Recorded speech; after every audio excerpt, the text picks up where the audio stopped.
The way to see by faith is to shut the eye of reason. Benjamin Franklin. Men are so simple and so ready to obey present necessities. Niccolò Machiavelli. Two men. Two systems of control. One question that will shatter everything you thought you knew about power. Who was more dangerous? Comparative analysis of historical manipulation.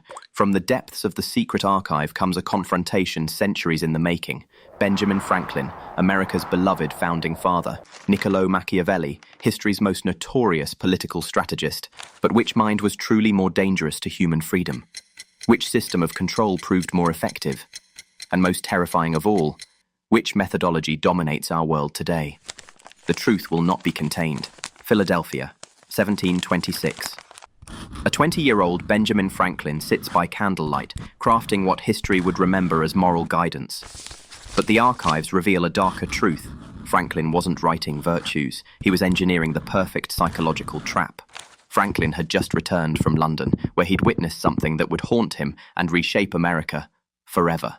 In the smoky coffeehouses of Fleet Street, he watched as British aristocrats discussed their colonial subjects like livestock.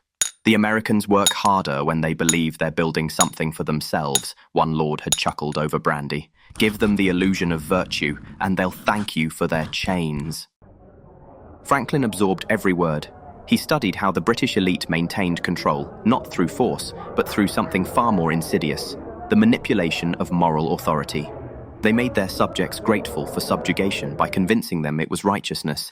But Franklin would perfect what the British had only stumbled upon. He learned something that would make him infinitely more dangerous than any traditional tyrant. True power comes not from force, but from making people believe their subjugation is their salvation. Examine the evidence. Temperance. Eat not to dullness. This wasn't about health. While his competitors dulled their minds with excess, Franklin maintained cognitive superiority. But watch how he deployed this advantage. He would sit in taverns, stone sober, while his business rivals drunkenly revealed their strategies, their fears, their weaknesses. Franklin collected their secrets like a spider collecting flies. Silence. Speak not but what may benefit others or yourself. Strategic information warfare disguised as humility. Franklin understood that in a world of loose tongues, the quiet man holds all the power. He would nod sympathetically as competitors confessed their doubts, smile humbly as they shared their plans, and offer gentle encouragement while mentally cataloguing their vulnerabilities. Resolution. Resolve to perform what you ought. Perform without fail what you resolve. This wasn't about keeping promises. This was about becoming psychologically bulletproof. When Franklin said something would happen, it happened. This reliability became his greatest weapon. People trusted him precisely because he appeared incapable of deception. But here's Franklin's masterstroke. He made psychological manipulation look like moral improvement. Every virtue served a tactical purpose. Industry kept people productively distracted from questioning power structures.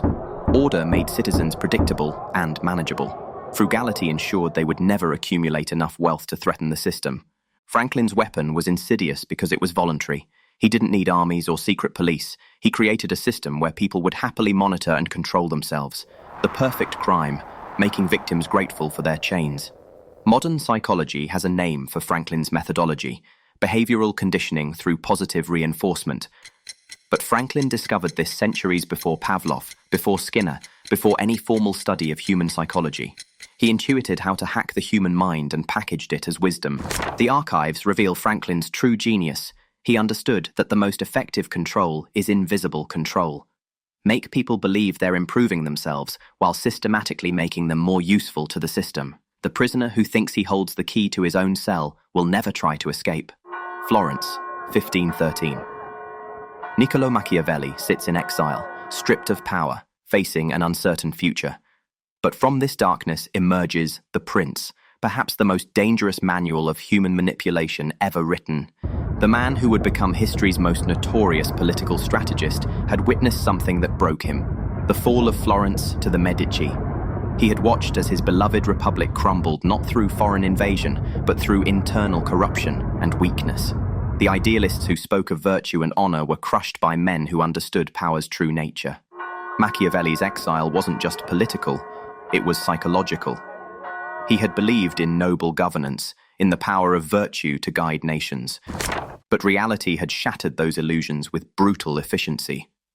From this disillusionment came a cold, surgical analysis of power that would terrify rulers for centuries. Unlike Franklin's subtle deception, Machiavelli's approach was surgical brutality.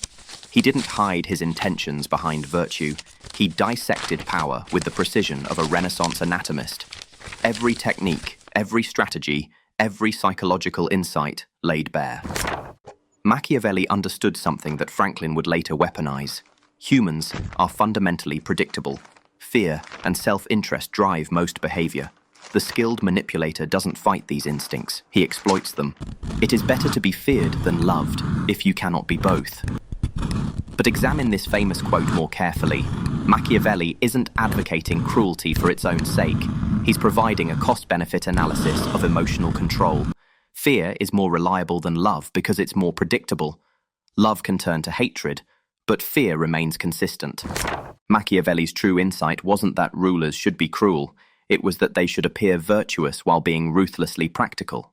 The prince must master the art of appearing moral while doing whatever is necessary for power. Consider Machiavelli's concept of virtù. Not virtue as moral goodness, but virtue as effective action. The ability to adapt, to deceive, to strike when necessary, to appear merciful when it serves your purpose. This is psychological flexibility at its most sophisticated. But here's what makes Machiavelli truly dangerous. He understood the fundamental psychology of human submission. People don't just accept control, they crave it. They want someone else to make the hard decisions, to bear the moral weight of necessary actions. The prince doesn't just rule subjects, he relieves them of the burden of self-governance. Machiavelli had observed something chilling during his diplomatic missions. Rulers who appeared weak were destroyed not by their enemies, but by their own people. Citizens who claimed to want virtuous leadership would quickly turn on leaders who showed mercy, forgiveness, or hesitation. They preferred the certainty of strength to the chaos of compassion. Machiavelli created the template for modern political psychology. Every spin doctor, every campaign manager, every corporate PR specialist operates from his playbook. Control the narrative, manage perception, use truth as a tool, not a limitation. Where Franklin created invisible chains, Machiavelli forged visible tools of control and handed them to anyone ambitious enough to use them. His danger wasn't in deception, it was in brutal honesty about how power actually works. Two systems, two approaches to human control, but which proved more effective. The archives reveal a fascinating study in contrasting methodologies. Franklin operated through what intelligence agencies now call soft power. In London, he presented himself as the humble American philosopher while running sophisticated intelligence operations. In Paris, he played the simple colonial seeking help while manipulating European politics to secure American independence. But the archives reveal Franklin's most chilling operation, his systematic cultivation of what he called useful friendships. He would identify influential people's psychological weaknesses, their vanity, their fears, their secret ambitions, and then position himself as the solution to their problems. A lonely diplomat would find Franklin to be his most sympathetic listener. An insecure aristocrat would discover Franklin to be his most appreciative audience. Franklin's method was infiltration through trust. Make yourself indispensable, appear harmless while accumulating strategic advantages. He understood that people guard against obvious threats, but welcome those who make them feel virtuous about being used. His greatest achievement wasn't inventing electricity or founding America. It was convincing the world that manipulation could be moral if it served the right purposes. Machiavelli, by contrast, operated through direct political engagement. As Florence's second chancellor, he negotiated with kings, managed armies, and witnessed power in its rawest form. But Machiavelli's true education came from watching how quickly virtuous people would embrace brutality when it served their interests. He observed how Christian princes would invoke God's will to justify conquest, how merchants would speak of fair trade while systematically destroying competitors, how citizens would demand justice while privately hoping for revenge. This hypocrisy didn't disgust Machiavelli. It fascinated him. He began documenting the gap between public virtue and private calculation. His method was understanding through observation, dissecting political reality until he could predict and influence human behavior. But Machiavelli made a fatal error.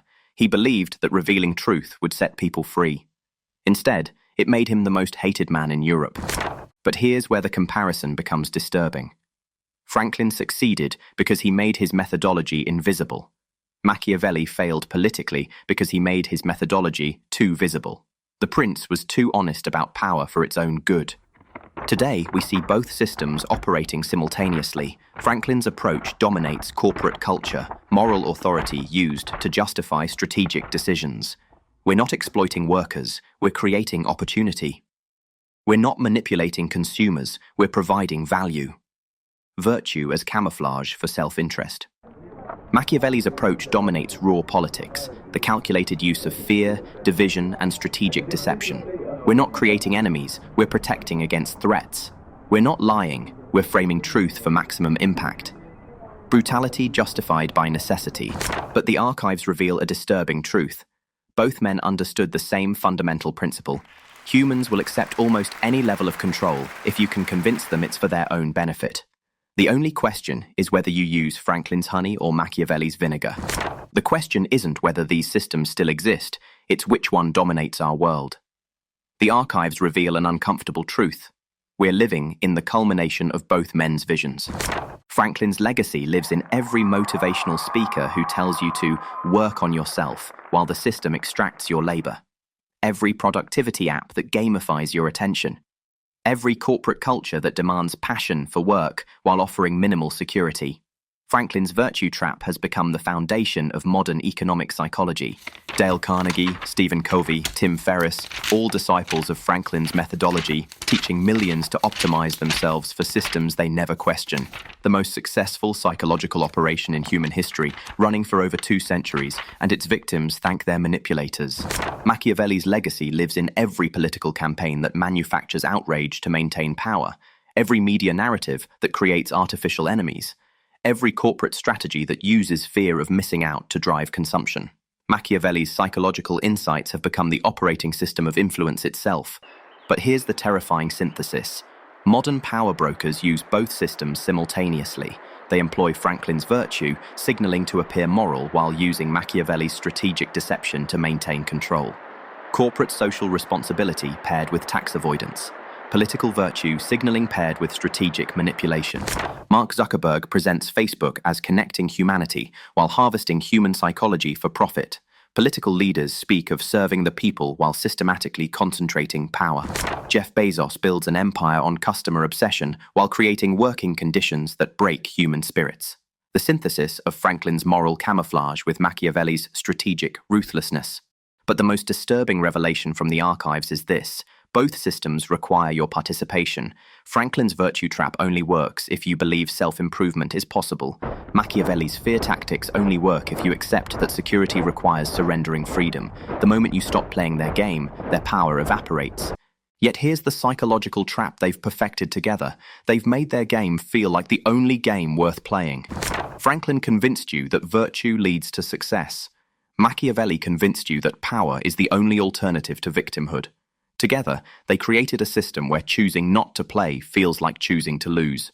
The archives reveal the ultimate verdict. Both men created systems that transcended their creators. Franklin's virtue trap and Machiavelli's power principles have merged into something neither man could have imagined. A global system of psychological control that appears benevolent while operating ruthlessly. So which mind posed the greater threat to human freedom? The evidence points to a disturbing conclusion. Machiavelli was dangerous because he revealed how power actually works. He pulled back the curtain and showed the machinery of control. His honesty was threatening to those who preferred their manipulation invisible. But Franklin was dangerous because he made manipulation appear virtuous. He didn't just reveal the machinery, he perfected it, disguised it, and made it voluntary. He created a system where people would eagerly participate in their own control.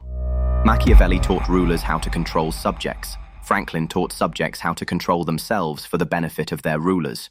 Which is more dangerous, the obvious tyrant or the invisible puppet master? Look around you. Every self-improvement obsession, every productivity hack, every moral lecture from corporations and politicians, every system that tells you to be better while keeping you exactly where they need you, the verdict is clear. Machiavelli was a dangerous teacher of power, but Franklin was something far more insidious. He was power's greatest salesman. He convinced the world that servitude was virtue, that control was freedom, that manipulation was wisdom. Franklin didn't just win the game of influence, he convinced everyone else they weren't playing a game at all. And here's the most chilling revelation from the archives. You've been living inside their combined system your entire life. Every time you've tried to improve yourself instead of questioning why the system needs improving. Every time you've accepted that this is just how things work instead of asking who designed it to work this way. Every time you've felt grateful for opportunities that require you to sacrifice your time, energy, and autonomy for someone else's profit. You've been the perfect subject, optimizing yourself for their benefit while thanking them for the privilege. But now you know the truth. The question is, what will you do with it? Will you continue following Franklin's virtue system, optimizing yourself for systems that benefit others? Will you remain grateful for chains disguised as wisdom, or will you recognize the game for what it is? See through Franklin's moral camouflage? Understand Machiavelli's lessons without becoming their victim?